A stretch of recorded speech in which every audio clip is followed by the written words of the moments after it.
Պաշտոնական այցով Գերմանիա մեկնած Հայաստանի վարչապետը հանդիպել է նախագահ Ֆրանկկ-Վալտեր Շտայնմայերի հետ։ Պաշտոնական դիմավորումից ու արարողակարգային նկարանումից հետո Նիկոլ Փաշինյանը գրառում է արել պատվավոր հյուրերի գրքում։ Հայաստանի վարչապետի եւ Գերմանիայի նախագահի հանդիպման օրակարգում երկու երկրների հարաբերությունների զարգացման հարցերն են, հայտնել է պաշտոնական աղբյուրը։ Հայաստանի վարչապետի այցին զուգահեռ մարդու իրավունքների պաշտպանությամբ զբաղվող մի շարք կազմակերպություններ եւ Գերմանա-հայոց կենտրոնական խորհուրդը նամակով դիմել են Գերմանիայի կանցլերին, պահանջելով ուշադրություն դարձնել Ադրբեջանում պահվող հայ գերիների հարցին, նաև Հայաստանի ներքաղաքական իրավիճակին ու վերջին զարգացումներին, բարձրաստիճան հոգևորականների ձերբակալումից մինչև խոսքի ազատության սահմանափակումներ։ Նամակի հեղինակները պնդում են, որ Գերմանիայում ապրող հայերը վախենում են զրկվել հայրենիք վերադառնալու իրավունքից Հայաստանում կատարվող իրադարձությունների վերաբերյալ հրապարակային քննադատություններ անելու պատճառով։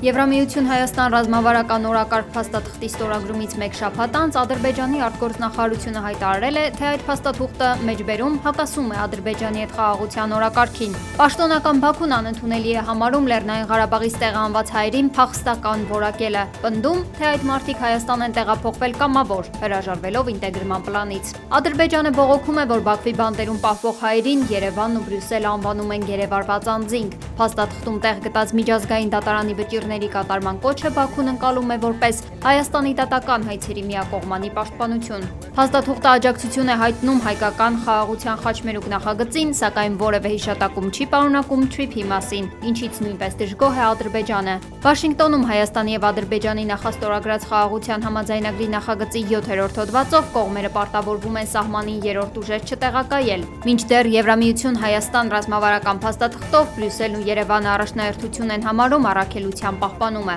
նկատել է Ադրբեջանի արտգործնախարարությունը եւ եզրակացրել, որ ռազմական եւ պաշտպանական թեմաների շեշտադրումը նոր փաստաթղթում մեջբերում նպաստում է Հայաստանի միլիտարիզացիային, ռազմականացմանը։ Երկրում տարածվող սուր շնչառական հիվանդությունների պատճառով դպրոցներն ու մանկապարտեզները փակելու կարիք այս պահին չկա, հայտարարել է առողջապահության նախարար Անահիտ Ավանեսյանը։ Նրա խոսքով իր ղեկավարած գերատեսչությունը համագործակցում է ԿԳՄՍ նախարարության հետ ու որոշել են, որ եթե դասարանում բացակայության թիվը գերազանցում է 20%, ապա այդ դասարանը կարող է անցնել հեռավար ուսուցման։ Այն դասարանները, որտեղ բացակայությունների թիվը 20%-ից ավել է,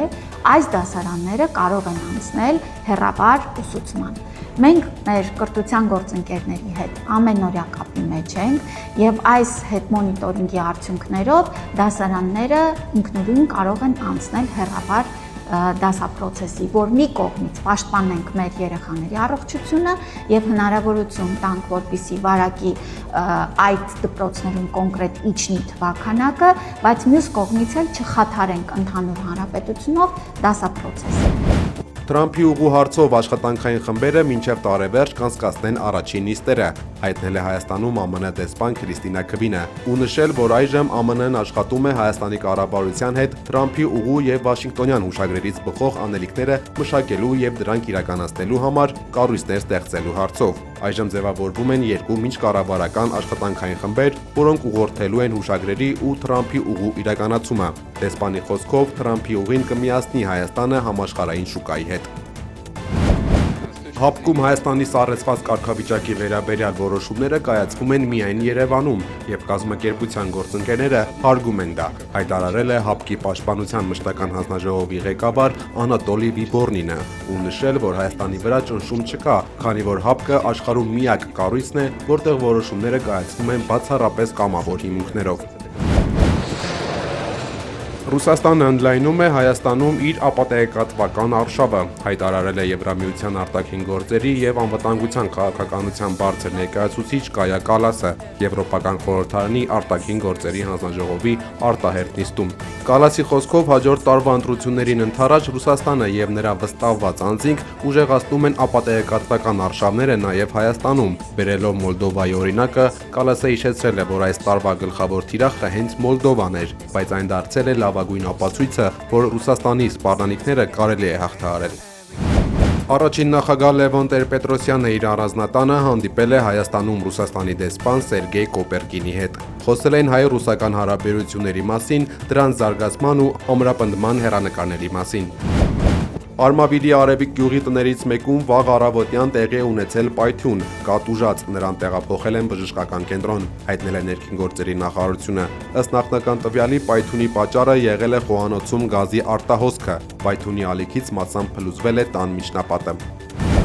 Ադրբեջանցի վանդալները վնասել են Արցախի Մարտակերտի շրջանի 17-րդ դարի երիցման վանքը։ Արցախ Monuments Edge-ը հրապարակել է եկեղեցու լուսանկարները մինչ վանդալիզմը եւ հետո։ Երևում է, որ անհետացել են եկեղեցու բեմի վրա դրված մարակերտերը, Սուրբ Սեղանին հենած խաչքարը։ Ադրբեջանցիները ջարդել են գեղաքանդակ խաչքարի ստորին հատվածը, իսկ աջակողմյան որմնախորշի մեջ տեղադրված քանդակը երեսնի վայր ընկած է։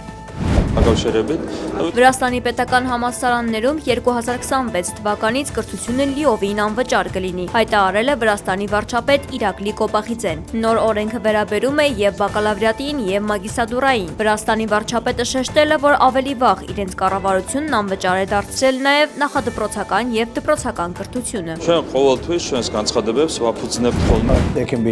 ԱՄՆ նախագահ Դոնալդ Թրամփը հայտարարել է, որ Ուկրաինայում անհրաժեշտ է նոր ընտրություններ անցկացնել։ Հակամարտության կարգավորման հարցում Եվրոպան շատ խոսում է եւ քիչ բան անում, ասել է նա։ Թրամփի խոսքով Եվրոպան կործանվում է եւ եթե շարունակեն նույն ձևով, եվրոպական շատ երկրներ այլևս գոյություն չեն ունենա։ ԱՄՆ ղեկավարը նշել է, որ Ուկրաինան տանուլ է տալիս հակամարտությունը կորցնելով շատ տարածքներ եւ որ Ռուսաստանն այժմ բանակցային ավելի ուժեղ դիրքում է։ Ուկրաինան չի անդամակցի ՆԱՏՕ-ին եւ այդ ըմբռնումը դեռ վաղուց է եղել, շեշտել է Թրամփը։ Ուկրաինայի նախագահ Վլադիմիր Զելենսկին եվրոպական մի շարք առաջնորդների եւ ՆԱՏՕ-ի գլխավոր քարտուղարի հետ հանդիպումներից հետո հայտարարել է, որ ԱՄՆ-ի 28 կետանոց խաղաղության ծրագիրը կրճատել են, հասցնելով 20-ի, սակայն տարածքների հարցը դեռևս մնում է անլուծելի։ Ամերիկյան ծրագրի Եվրոպայում խմբագրված տարբերակը այսօր ուղարկել են Վաշինգտոն։ Միացյալ Նահանգների առաջնորդ Դոնալդ Թրամփը հայտնել է, որ ԱՄՆ-ն շարունակում է աշխատել Ուկրաինայում իրավիճակի կարգավորման ուղղությամբ։ Ամերիկյան մամուլը գրում է, որ Թրամփի վարչակազմը Զելենսկուն դրդում է արագ գործողությունների։ Թրամփը հասկանում է, թե ինչ լծակներ կարելի է օգտագործել, որպեսզի ստիպի Ուկրաինային գործարքի գնալ։ Եվրոպան պետք է շատ զգույշ լինի։ Մենք ուզում ենք պահպանել Եվրոպային որպես Եվրոպա, այն վատ ճանապարհներով է գնում։ Մենք չենք ուզում, որ Եվրոպան այդքան շատ փոխվի։ Ըստ վերլուծաբանների, առաջընթացի բացակայության դեպքում Վաշինգտոնը կարող է հրաժարվել կարգավորման ջանքերից։ Թուրքական կողմը կապահովի Ռուսաստանից Հունգարիա գազի մատակարարման երթուղին, հայտարարել է Հունգարիայի վարչապետ Վիկտոր Օրբանը Ստամբուլում Թուրքիայի նախագահ Ռեջեփ Թայիփ Էրդողանի հետ բանակցություններից հետո։ Նրա խոսքով 2025 թվականին Բուդապեշտն արդեն թուրքական հոս գազատարով ստացել է 7.5 միլիարդ խորանարդ մետր կապույտ վառելիք։ Օրբանը նաև նշել է, որ Էրդողանի հետ քննարկել են Ուկրաինայում հակամարտության կարգավորման հարցը։ Հունգարիայի վարչապետի խոսքով Թուրքիայի նախագահն այդ հարցում միակ հաջող միջնորդն է։ Դամասկոսում Ասադի վարչակազմի տապալման մեկամյակին նվիրված տոնակատարության ժամանակ հրմշտոցների հետևանքով մեկ մարդ է զոհվել, մոտ 260-ը վիրավորվել։ Դամասկոսի գլխավոր հրապարակում անցկացվել է ռազմական շքերթ, որին մասնակցել է Սիրիայի ժամանակավոր նախագահ Ահմեդ Ալ-Շարաան։ Նախկին նախագահի ռեժիմը տապալվել է 2024 թվականի դեկտեմբերին, երբ ապստամբ ուժերը վերահսկողություն հաստատեցին Դամասկոսում։ Ճապոնիայում 7.2 մագնիտուդ ուժգնությամբ երկրաշարժ է տեղի ունեցել, ինչի հետևանքով տուժել է 30 մարդ։ Երկրում հայտարարվել է մոտ 3 մետր բարձրությամբ ցունամիի վտանգ։ Ափամերձ գոտու բնակիչներին իշխանությունները կոչ են արել անհապաղ տարհանվել։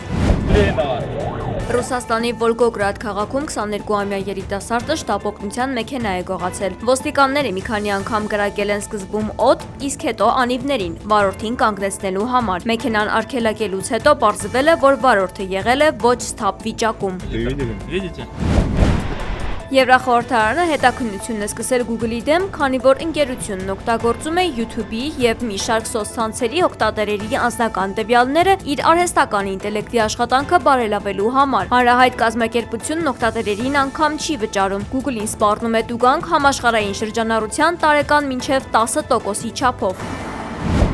Ժպտացող երիտասարդներ նոր թխված հացի բույր վարդագույն տուֆ։ 3 բան, որ տպավորել են Լաստան պայտալական հայտնի պարբերականի հոդվածագրին։ Լրագրող Մարիանա Պալումբոն Երևանը ներկայացրել է որպես պարտադիր այցելության քաղաք եւ անվանել մեջբերում վարդագույն քաղաք, որտեղ ժամանակը խառնվում է կոնյակին։ Հեղինակը մասնակցել է զբոսաշրջության կոմիտեի կազմակերպած ճանաչողական այցի ծրագրին։ 48 ժամ անցկացնելով Երևանում, վայելելով հայկական հացի ու կոնյակի համադրությունն ու տեղացիների ժպիտները։